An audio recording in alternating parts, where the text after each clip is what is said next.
El tema que nos corresponde hoy en día para verlo es continuando después del periodo del imperio del Tahuantinsuyo. Vamos a entrar de lleno a lo que es el periodo colonial. Y tomamos como referente una institución que se ha dado a lo largo de la historia de la humanidad, como es el esclavismo. Sabemos muy bien que el esclavismo data desde el mundo antiguo. Los primeros esclavos fueron resultado de las continuas guerras que tenía el ser humano. Una vez de haber sometido a un pueblo, el pueblo vencido se convertía automáticamente en esclavo. Y en el periodo colonial, si bien esta institución no fue tan marcada, el emperador de España, Carlos V, da la autorización, el permiso, entre comillas, para el tráfico y la llegada de esclavos a las colonias españolas. Tenemos que tomar como referente que los primeros esclavos que llegan provienen de dos países africanos, de Angola y del Congo. Estos salieron a través de África Occidental y más propiamente de Costa de Marfil.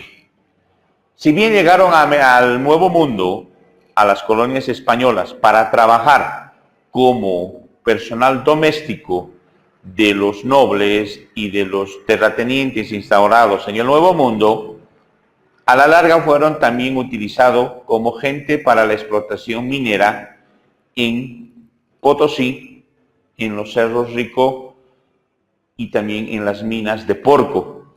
Lamentablemente, las condiciones geográficas eran totalmente adversas para los esclavos. De un territorio de más arriba de 30 grados de temperatura promedio anual y de una altura escasamente de más de 300 metros sobre el nivel del mar, tienen que venir a una zona de más de 3.000 metros sobre el nivel del mar y con una temperatura que escasamente llegaba a 20 grados en verano y tenía un promedio en invierno de 0 hasta debajo 0 de temperatura.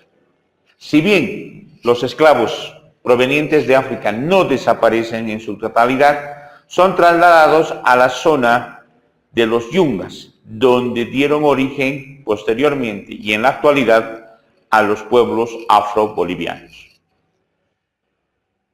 Otro aspecto que vamos a ver es los estratos sociales. Como en toda sociedad humana, siempre va a haber el componente social. Y en el caso de la colonia, los estratos sociales estaban divididos en dos clases y hay una tercera que se agrega posteriormente. La primera estaban los nobles, es decir, los conquistadores españoles llegados a América. El segundo estrato social eran los indígenas, que en otras palabras nos representaban, si bien eran la mayoría, nos representaban poder o derecho en ese determinado momento.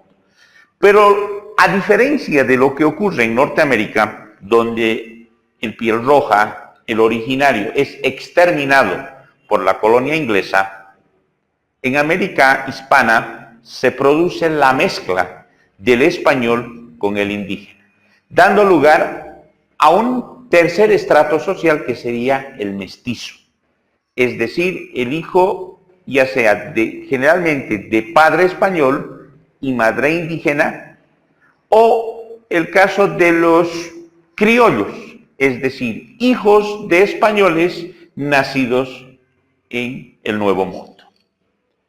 La economía durante la colonia estaba basada en tres aspectos, principalmente, pero era la extracción minera. Para ese entonces, hablamos de 1545, ya se habían descubierto las minas de Porco y Diego Huaypa descubre la riqueza del Sumajorco, o también conocido como el Cerro Rico de Potosí. Pero a esto hay que agregar en la economía tres aspectos fundamentales que se basa la colonia: la mita, la encomienda y las reducciones. La mita no es otra cosa que un modelo incaico copiado por los españoles.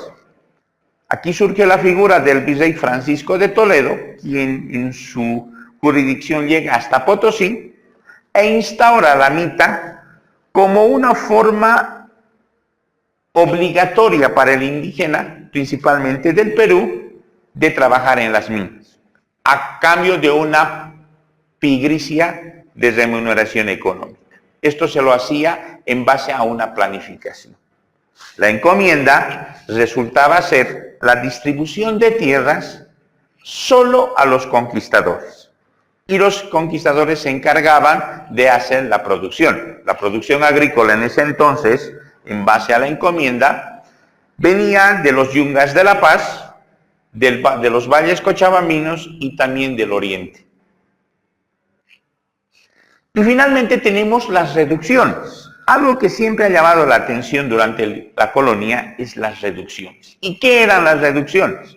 No era otra cosa que agarrar a aldeas indígenas, juntarlas en una sola para evitar esa dispersión de pueblos o aldeas y tener una grande pero bastante controlada. El otro aspecto que hay que destacar es las misiones jesuíticas. Si algo que debemos tomar en cuenta en el periodo colonial y lo que conocemos de la historia de la colonia es gracias a las instituciones religiosas que llegaron con la conquista. Hablamos de los franciscanos, de los dominicos, de los agustinos y también de los jesuitas. En el caso de los jesuitas tenemos a dos padres, Pedro Marván y Cipriano Barrace, que el año 1682 llegan provenientes del Perú, más propiamente de Lima, y crean la primera misión jesuítica de Nuestra Señora del Loreto. En 1686, Cipriano Barrace viaja a Santa Cruz, el cual, por iniciativa propia y de los demás cronistas, compran 200 cabezas de ganado y son trasladadas a actualmente lo que es Beni. Y allá crean la segunda misión, llamada Misión Jesuítica de Nuestra Señora de la Santísima Trinidad, fundada a orillas del río Mamoré, dando lugar a lo que posteriormente sería la capital del departamento del Beni, la ciudad de Trinidad.